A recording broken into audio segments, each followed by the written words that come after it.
ప్రొడ్యూసర్స్ని పిలిచి ఇనిషియేట్ చేద్దామనే దగ్గర Telangana state film chamber of commerce executive కమిటీలో ఒక నిర్ణయం తీసుకుని ఆ ఎగ్జిక్యూటివ్ కమిటీ నిర్ణయం తెలుగు ఫిల్మ్ ఛాంబర్ ఆఫ్ కామర్స్కి ఆ నిర్ణయం తెలియపరచడం జరిగింది.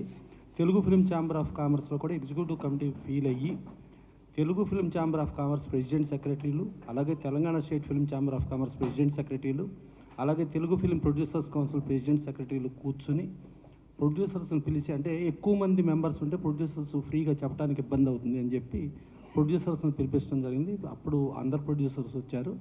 ఒకసారి అప్పుడు ఆయన అవుట్ ఆఫ్ స్టేషన్ అవటం మూలంగా హనుమాన్ ప్రొడ్యూసర్ ఆయన ఒక్కళ్ళు రాలేకపోయారు.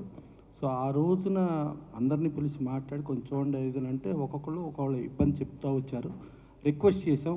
ఆ రోజు క్లియర్ కట్ కండిషన్ ఏంటంటే ఎవరు ఇక్కడి నుంచి కొంచెం అంటే కోఆపరేట్ చేయటం, వెనక్కి జరగటం అనే భాష వద్దు. కోఆపరేట్ చేస్తే ఆ కోఆపరేట్ చేసిన వాళ్ళకి ఒక సోలో రిలీజ్గా ఇచ్చేటట్టు, వాళ్ళకి పెద్ద అపోజిషన్ రాకుండా ఉండేటట్టు, అది Telugu film chamber of commerce కానీ, Telangana state film chamber of commerce కానీ, తెలుగు ఫిల్మ్ ప్రొడ్యూసర్స్ కౌన్సిల్ కానీ వాళ్ళకి 100% కోఆపరేట్ చేస్తామని చెప్పి చెప్పడం జరిగింది. దానికి ఆలోచించమన్నాం. సో దాని మీద ఇవాళ విశ్వప్రసాద్ గారు, ఈగిల్ ప్రొడ్యూసర్, పీపుల్స్ మీడియా, అలాగే వివేక్ గారు, వీళ్ళిద్దరూ ప్లస్ రవితేజ గారు ఒక హీరోగా, అంటే ఫ్యాన్స్ ఏదేదో చెప్తూ ఉంటారు, ఏదో మాట్లాడుతుంటారు, వెనక తగ్గాం ముందుకు తగ్గాం. ఇది కాదు, వెనక తగ్గటం కాదు. సింహం కూడా 4 అడుగులు వెనక్కి వేస్తే 10 అడుగులు ముందుకు దూకుద్ది. అందుకని ఫ్యాన్స్ కూడా కంపల్సరీ అర్థం చేసుకోవాల్సిన మ్యాటర్ అర్థం చేసుకుని, వాళ్ళ సినిమా ఫిబ్రవరి వస్తుంది. ఫిబ్రవరి వస్తే ఆ డేట్కి 100% 3 organizations plus entire all organizations వాళ్ళ కోఆపరేట్ చేస్తామని చెప్పాము. కోఆపరేట్ చేయడానికి అందరు ప్రొడ్యూసర్స్ కూడా ఒప్పుకున్నారు.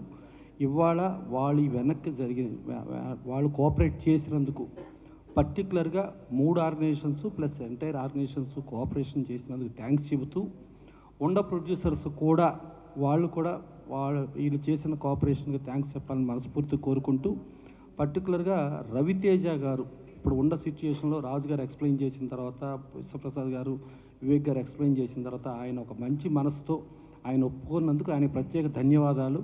ప్లస్ ఏమో అసలు ఒక సినిమా సక్సెస్ ఆర్ దీనికి మెయిన్ ఎఫెక్ట్ అయ్యేది ప్రొడ్యూసర్గా విశ్వప్రసాద్ గారు, ఆయన పెద్ద మనిషి ఆయన అవ్వటం, తర్వాత వివేక్ గారు కూడా దాన్ని కోఆపరేట్ చేయటం, డెఫినెట్గా వీళ్ళకి ఇండస్ట్రీ ధన్యవాదాలు తెలియజేస్తూ, ఇలా కోఆపరేట్ చేసే వాళ్ళకి ఇండస్ట్రీ నుంచి ప్రతి ఒక్కరూ కోఆపరేట్ చేయాల్సిన బాధ్యత మనకుందని చెప్పి తెలియజేస్తూ, వాళ్ళకి మరొక్కసారి విశ్వప్రసాద్ గారికి, వివేక్ గారికి, రవితేజ గారికి థ్యాంక్స్ చెబుతున్నాం. ఫ్యాన్స్ కూడా మీరు కూడా అర్థం చేసుకోండి, మన హీరో వచ్చాడా, అవతల కోఆపరేట్ చేశాడా, ఆయన కోఆపరేట్ చేసిన దానికి ఆ హీరో పెద్ద మనసుకి, ఆ హీరో ఫ్యాన్స్గా మీరు గర్వపడండి. కానీ మీరు ఏదో ఇది అయినట్టు కాదు. మీరు మీ కోఆపరేషన్ అనేది ఎంటైర్ ఇండస్ట్రీ, ఎంటైర్ ప్రపంచం చూస్తుంది. దానికి థ్యాంక్స్ చెబుతూ, ప్లస్ దీనికి మళ్ళీ మిగతా మన అనుపమ్ రెడ్డి గారు తెలంగాణ స్టేట్ ఛాంబర్ సెక్రటరీ ఆయన చెప్తూ, ప్లస్ ప్రొడ్యూసర్స్ కూడా వీళ్ళు కోఆపరేట్ చేసిన దానికి థ్యాంక్స్ చెప్తారని కోరుకుంటున్నాను. Thank you.